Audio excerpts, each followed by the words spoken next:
বললে হবে? Not interest করে রেখে দিয়েছিস, তাহলে জানলি কি করে আর বুঝলি কি করে?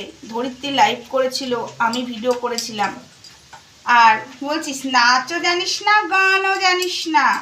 আবার তোর নাচ দেখে লোকে জ্বলবে রে বাবা, তার মানে তুই আমার নাচও দেখিস। আমি একটা কথা শুনেছিলাম জানিস তো, তোকে না কোনো ব্যাখ্যা দেবো না, কোনো জায়গারও নাম বলবো না, আর তোর কোনো নামও নেব না, ঠিক আছে?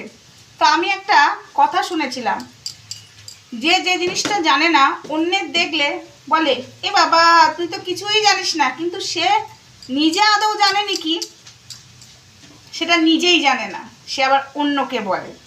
বুঝেছিস কাকে বললাম? মরকট যাকে মাথা মোটা বলতো, তাকেই বললাম। আশা করি বুঝতে পেরেছিস। তোর কন্টেন্টের দরকার, তাই জন্য তো তোকে কোনো হিয়ালি দেবো না, কিচ্ছু দেবো না। আর মাথা মোটার যে তারই গায়ে লাগবে একদম।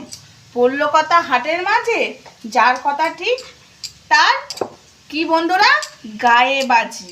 বুঝেছো? যাই করি না কেন, ছেলে সন্তানকে 5 পদ রান্না করে খাইয়ে তারপরে সব কাজ সামলায়। বুঝেছিস? বুঝেছিস মাথা মোটা? বিনাশ হবি, আমি বিনাশ হব। মঙ্গলার এগেনস্টে কথা বলছি, আমি বিনাশ হব। এই তুই শোন, তুইও আবার মঙ্গলার মতো কথা বলতে লেগেছিস। হ্যাঁ, তোরা কৃষ্ণ কালিমাকে নিয়ে বলছিস। এই কৃষ্ণ কালিমার সাথে হওয়া অন্যায়ের প্রতিবাদ করছি, নট কৃষ্ণ কালিমা। আর মন্দির আটকাচ্ছি বলছিস, যে মন্দিরে ভক্তরা ঢুকতে পারবে না, যে মায়ের কাছে ভক্তরা যে পৌঁছাতে পারবে না, সে মন্দির হয়ে কি লাভ? শুধু কি ত্রিশূল ছুঁই আর টাকা নেওয়া?